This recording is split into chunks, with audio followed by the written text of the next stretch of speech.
আসসালামু আলাইকুম রহমতুল্লাহি ওয়া বারাকাতুহু।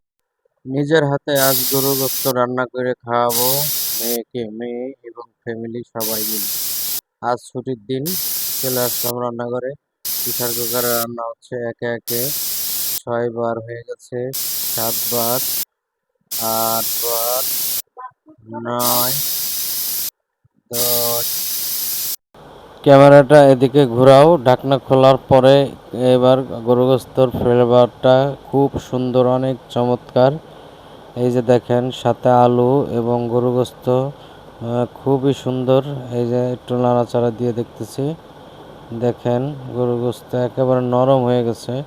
10টা শীষ দেওয়ার পরে আলুগুলো মোটামুটি একেবারে নরম, কিন্তু এইভাবে গলে গেছে, কিন্তু ভেঙে যায় না। এই যে উঠাইলাম, উঠাই একটু দেখব, টেস্ট করব কেমন হইল রান্না।